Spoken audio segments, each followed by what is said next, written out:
What is up, YouTube? We have not made an AMFG for some time, so I thought it was high time to do that. So let's do that. This game was played at the Marshall Chess Club. I was there. Wasn't watching this game because I was in my own game. I believe I won this round, but then I lost to the same opponent, Binjie Liu. He's a sneaky guy. You think you got him beat? And I probably will make a video on that game too, but enough about me. Let's look at David's game here. David's playing white. We got a c3 Sicilian. This is all normal so far. Takes, queen takes. So white's got an isolated pawn, but white also plans to attack this queen, and he has more central space. Knight f3, and then this move. So Binjie Liu, he is rated over 2,000, but he's always playing this weird type of stuff, and then sometimes he beats you anyway, and it's very frustrating. So let's figure out how to not let that happen. By the way, Binjie's a great guy. He's very funny, very good guy, good guy. So here David plays bishop e3. Better is bishop e2. So why is bishop e2 better? Well, facilitates castle, get your rook to the center, attack the queen.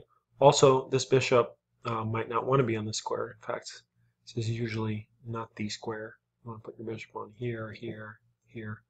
All usually better, not always. But especially in this case, bishop e2, say e6, here. If he pins you, you can castle or interpose a bishop. Castling is probably even better, because again, this bishop may want to be on a different home. But queen here is such a bad move that almost any block, even the queen block probably, well, you don't really want to trade queens with isolated pawn. Anyway, this is what was played. e6, logical, bringing the bishop out, stopping the pawn from advancing. David attacks the queen, the knight is pinned, and the queen is attacked. So this is also really good for white. Black moves the queen out of the way, attacks the g-pawn, and here you can actually play, oops, probably not that, but h3 is a cute little queen trap here.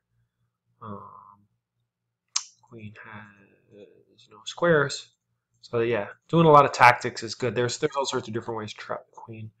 Knight here sometimes works, rook here sometimes works. Occasionally you even have time, say this king and queen are like somewhere else. Occasionally you even have time to move the king, bring the other rook over, and trap the queen. So trapping queens is always fun. So h3 would have been, yeah, worth a try, because it's not really a bad move anywhere making left. So say the queen moves back, okay, now you can castle. But anyway, David castled right away. Nothing wrong with this move.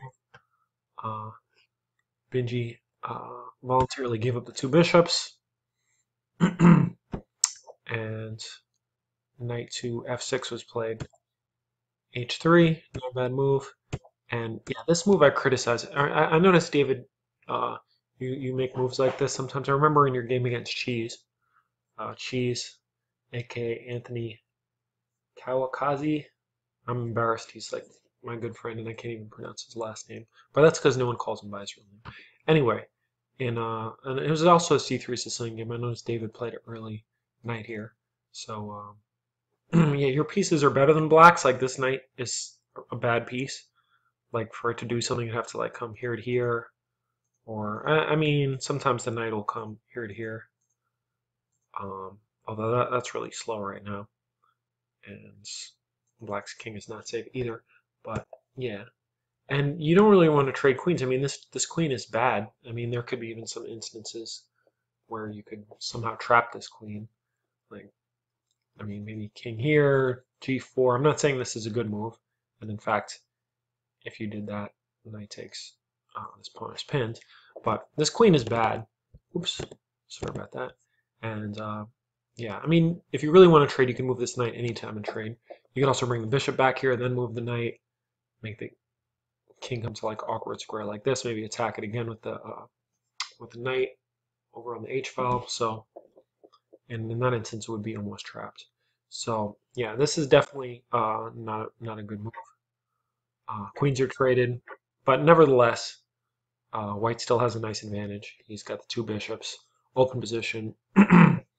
Black's king is encastled, and now Black makes another mistake, bringing his knight to the center, which keeps his king in the center. Well, the king tries to run, but blocks in this rook. So this would have been better temporarily, blocking in the dark square bishop, but at least now Black's going to get to castle. So Black went to d5, bishop check, and the king starts running. David attacks again. This is fine. Engine recommends c4. Probably would be similar to the game. Now he plays c4 and a6. So cool move here is bishop e8. This is computer's recommendation. It's really cool how tied down Black is. Oops. He'd love to move this bishop, but the discovery on the rook, but the only square he can go to actually gets captured. The king can't come. The knight is hit, and I guess the knight could come here, but then bishop back to a4.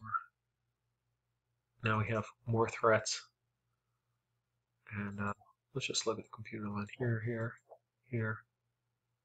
Huh, we're actually going to take this and play rook d1. Yeah, it's amazing how Black is totally tied down, and this threat is a big deal, because then this bishop will really have a hard time moving. So yeah, bishop e8 is a cool move. You might think, like, why isn't this also good? And it is okay, but cool computer line is this. If yeah, after takes. Oh, this would be better than takes. This is also kind of similar to the game. White has a nice protected passed pawn, but if instead of taking the knight, you take the bishop. Instead of taking back, this is kind of a cool move. Black's finally getting developed, actually pinning this pawn, and yeah, now White only has a little bit of an edge. But so yeah, this would have been a good time to pause and think. And generally, when your opponent's really cramped, you want to preserve as many pieces as possible. So, but I can't criticize David too much for doing this, because these pawns are not good at all. And now he gets a protected passer. But Black does get to develop his bishop finally. Criticize this too much. Rook c1, very logical. And here, here f4. And David was talking about how he's +8. I guess this is his position he was talking about. But yeah, f4 is weakening because the bishop can come here. Basically, when you're totally smashing someone, you want to limit their counterplay. Because yeah, the only way Black can win this game is if he gets counterplay. And f4 gives him that counterplay. Alright, after this move, White is still winning. But it's tricky. Now you have to think. And in a fast time control game, ideally, you don't want to have to think very much. You want your moves to come naturally and your opponent's moves to be very difficult. So yeah, rook c7, attacking the bishop, and yeah, if the engine's recommending king f7 is the best move, you know you're in business. So this is probably the human move. Rook d1. You could also just push. I mean, you could do a lot of things. You could also just do this and win the rook. A lot of different ways to win. And if the bishop doesn't go to c6, where is it going to go? Here, you can just play d7 and win like this. Keep in mind, you're still threatening to win this rook in the corner. Rook c2. I mean, how is this the best move? Why not just make left at least?